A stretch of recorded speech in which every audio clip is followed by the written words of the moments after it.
So आजदेखि हामी start गर्दैछौँ हाम्रो युनिट 1 बिजनेस इन्भाइरोमेन्टको। सो मेरो पनि इक्जाम आउँदैछ अनि इक्जामको सँगै रिभिजन हुन्छ भने राम्रो हुन्छ भनेर मैले पनि स्टार्ट गरेको छु यो कोर्स र सबै क्विज हामी सघाउनेछौँ। सो आज मैले युनिट 1 कभर गर्नेछु, introduction and framework of business environment. So start गरौँ। सबभन्दा पहिला हाम्रो यही कोर्स एकर्डिङ जान्छौँ, इन्ट्रोडक्सन अफ बिजनेस इन्भाइरोमेन्ट, त्यसपछि कम्पोनेन्ट यिनीहरू सबै बिस्तारै कभर गर्छौँ। सो स्टार्ट गरौँ इन्ट्रोडक्सन अफ बिजनेस इन्भाइरोमेन्टबाट। Introduction of business environment. Business environment refers to all the internal external factors that affect a business. It includes all conditions, forces and influence that shapes business decision, performance and growth.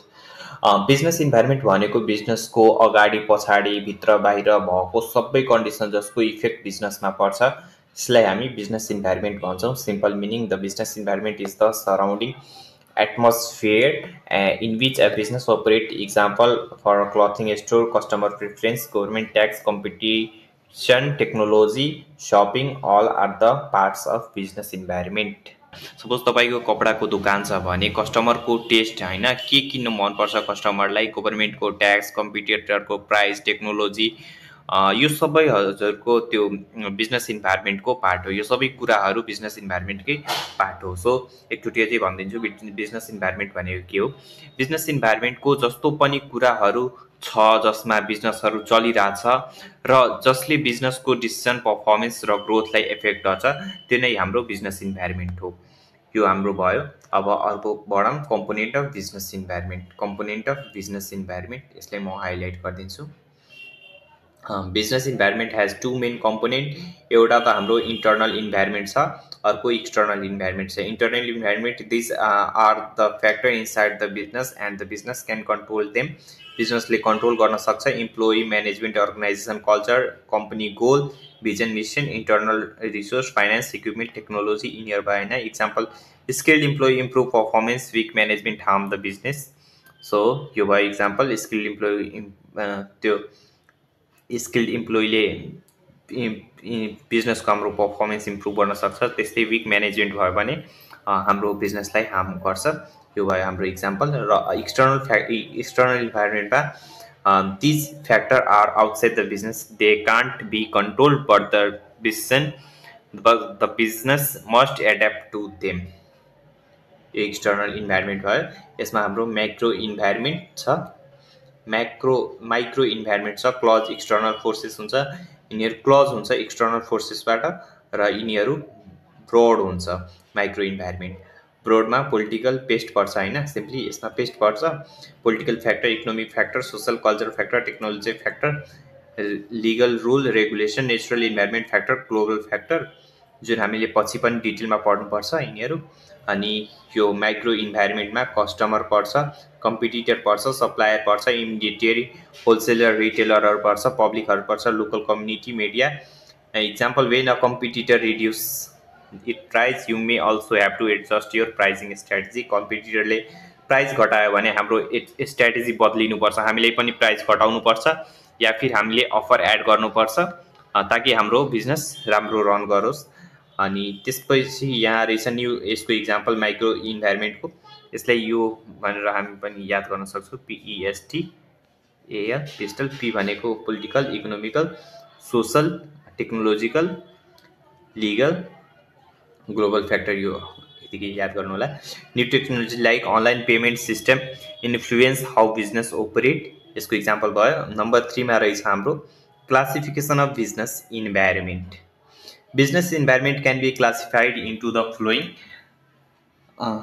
यो कुन कुनमा classified भएको छ भने कि economic environment, political environment, social environment, technological environment, legal environment, natural environment, global environment. यो सबै हाम्रो क्लासिफिकेसन अफ बिजनेस इन्भाइरोमेन्ट भयो। सो सुरुमा छ हाम्रो इकोनोमिक इन्भाइरोमेन्ट। यो चाहिँ यो भनेको हाम्रो मनी र इकोनोमीसँग सम्बन्धित फ्याक्टर हो। यसको फ्याक्टरहरू interest rate, inflation, tax policy, income national income. जब इन्फ्लेसन बढ्छ, महँगाई बढ्छ होइन, सामानको भाव बढ्छ, 100 रुपियाँको नुडल 150 हुन्छ होइन, तब गुड्सको कस्ट पनि बढ्छ होइन, अनि बिजनेसलाई एक्स्ट्रा पैसा लाग्छ। पोलिटिकल इन्भाइरोमेन्ट भनेको यो गभर्मेन्टको रुल सँग बिजनेसको कस्तो इफेक्ट पर्छ होइन भनेर हो। गभर्मेन्टको रुल रेगुलेसन हो बेसिकली होइन। यसको factor government stability policy, rule regulation. If the government change the import policy, business deal the import are affected. गभर्मेन्टले इम्पोर्टको रुल चेन्ज गर्यो भने बिजनेसलाई इफेक्ट पर्छ, इम्पोर्टमा चार्ज लगाइदियो भने बिजनेसलाई अलिक घाटा हुन्छ भनेर हो होइन। Political environment. सोशल इन्भाइरोमेन्ट भनेको यो केसँग रिलेटेड हुन्छ, सोसाइटीको कल्चरसँग, लाइफस्टाइलसँग, पपुलेसनसँग। जस्तै युथ पपुलेसन इन्क्रिज भयो भने डिमान्ड अफ ग्याजेट, फ्यासन आइटमको आफै बढ्छ। सो यो हो, यसको फ्याक्टरहरू हो कल्चर, लाइफस्टाइल, डेमोग्राफी, यिनीहरूको फ्याक्टर हो सोशल इन्भाइरोमेन्टको। टेक्नोलोजिकल इन्भाइरोमेन्टको फ्याक्टर हो new technology, automation, internet, AI. यो टेक्नोलोजिकल इन्भाइरोमेन्ट भनेको नयाँ इनोभेसन, अटोमेसन, इन्टरनेट, एआई जस्ता टेक्नोलोजीको इफेक्ट हो होइन। फुड डेलिभरी एप आयो भने restaurant to upgrade their service system. रेस्टुरेन्टहरूलाई एड्याप्ट गर्नुपर्छ, त्यो टेक्नोलोजी एड्याप्ट गरेन भने पछाडि पर्छ, त्यो रेस्टुरेन्ट चल्दैन। लिगल इन्भाइरोमेन्ट भनेको यो लजहरूसँग, रुल रेगुलेसन, बिजनेसलाई फलो गर्नुपर्नेसँग रिलेटेड हुन्छ। यसको फ्याक्टरहरू भयो labour law, business law, consumer protection law. Example, every business must follow tax and labour law. सबै बिजनेसले ट्याक्स ल फलो गर्नुपर्छ। नेचुरल इन्भाइरोमेन्ट छ। नेचुरल इन्भाइरोमेन्ट भनेको क्लाइमेट, नेचुरल रिसोर्स, पोल्युसनसँग रिलेटेड हो। एग्रिकल्चर, बिजनेस मनसुनमा डिपेन्ड गर्छ। सो यसको factor climate, natural resource, environment protection हो। ग्लोबल इन्भाइरोमेन्ट भनेको international trade, foreign investment, global competition हो। यसको factor foreign investment, international trade, global competition हो। इक्जाम्पल भनेको दराजले चाइनाबाट प्रोडक्ट इम्पोर्ट गर्यो, लोकल सेलरलाई एफेक्ट पार्छ त्यो गर्यो भने। सो यो भयो। अब नेक्स्ट हाम्रो topic framework of business environment. What is the framework of business environment पर्छ है। A framework refers to a structure or model that show how internal external forces interact within the business environment. The framework include internal environment, micro environment, macro environment.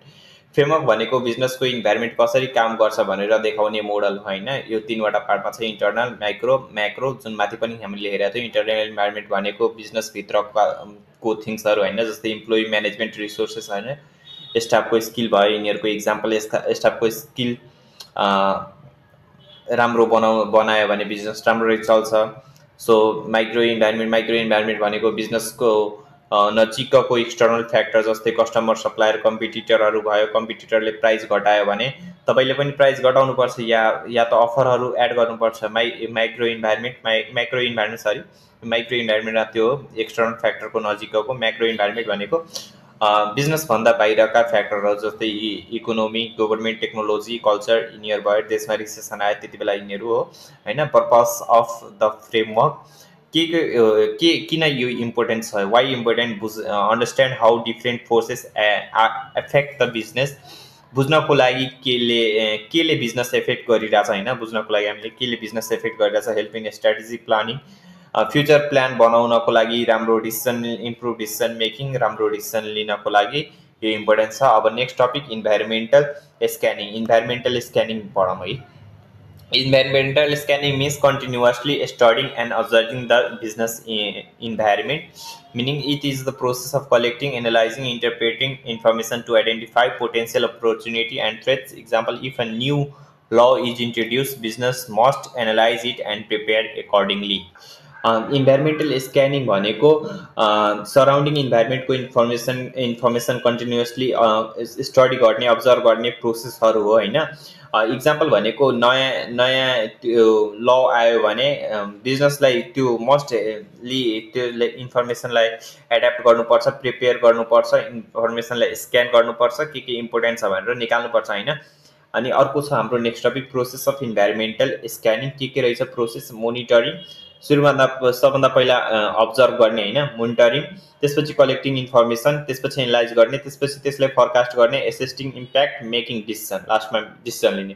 Monitoring भनेको इन्भाइरोमेन्टको सिग्नल्सहरू observe गर्ने, डाटाहरू collect गर्ने, data from news report सर्वेहरूबाट collect गर्ने, analyse भनेको interpret the डाटालाई इन्टरप्रेट गर्ने, forecast means predicting future trend predict गर्ने, बिजनेसमा कस्तो इफेक्ट पर्छ भनेर अन्डरस्ट्यान्ड गर्ने, how it effect the business, develop strategy बनाउने, यिनीहरू भयो हाम्रो process of environmental scanning.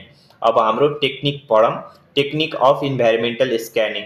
Technique of environmental स्क्यानिङमा पर्छ हाम्रो SWOT, short means strength, weakness, opportunity, threat, SWOT, S means strength, W means weakness, O means opportunity, T means threat. पेस्टलमा P भनेको political, E भनेको इकोनोमिक, S भनेको social, T भनेको technological, L भनेको legal, E भनेको environmental. Benchmarking company perform with top competitor. Benchmarking भनेको के हो भन्दाखेरि कम्पेयर विथ बेस्ट कम्पिटिटर गर्यो भने त्यसलाई म यो इरेज गरिदिन्छु। Means compare with best competitor गर्यो भने त्यसलाई बेन्चमार्किङ भन्छ। अनि scenario building, future situation imagine गर्नेलाई सिनेरियो बिल्डिङ भन्छौँ। ब्रेन स्ट्रोमिङ लास्टमा छ। अब अर्को हामी मेथड अफ इन्भाइरोमेन्टल स्क्यानिङ। यसमा कतिवटा मेथड छ भन्दाखेरि सिस्टमेटिक मेथड छ, अनसिस्टमेटिक मेथड छ, फर्मल सर्च छ, इन्फर्मल सर्च छ। सिस्टमेटिक भनेको प्लान कन्टिन्युअस स्क्यानिङ, रेगुलर हुन्छ, प्लान्ड स्क्यानिङ हुन्छ, इक्जाम्पल मन्थली रिपोर्ट स्टडी गर्न। Unsystematic method means irregular occasional scanning, occasional हुन्छ, यो कहिलेकाहीँ मात्र हुन्छ, सडन इभेन्ट मोनिटर भयो भने त्यस्तोलाई unsystematic method. Checking news only during crisis. Formal searches means professional research सर्वेबाट। अनि इन्फर्मल सर्चेज युजिङ सोसल मिडियाबाट, साथीहरूबाट, न्युजबाट डाटाहरू इन्फर्मेसनहरू कलेक्ट गर्ने, त्यसलाई हामी भन्छौँ इन्फर्मल सर्च। फर्मल भनेको फर्मलबाट, सर्वेहरूबाट, प्रोफेसनल रिसर्चबाट। बट इन्फर्मल भनेको साथीहरूबाट, फ्रेन्ड, न्युजहरूबाट, सोसल मिडियाबाट। सिस्टमेटिक भनेको रेगुलर प्लान्ड कन्टिन्युअस स्क्यानिङ भइरहेको हुन्छ, मन्थली हुन्छ रिपोर्टहरू। अनसिस्टमेटिक भनेको सडन अफर भयो भने, केही भयो भने, क्राइसिस आयो भने त्यसलाई अनसिस्टमेटिक। अब जाम नेक्स्ट हाम्रो types of environmental scanning. Types of environmental scanning means 4वटा छ। Passive scanning, active scanning, unforced scanning, forced scanning. Passive scanning limited और casual observation, active scanning detail and continuous scanning, unforced scanning is general information study, forced scanning studying a specific issue area।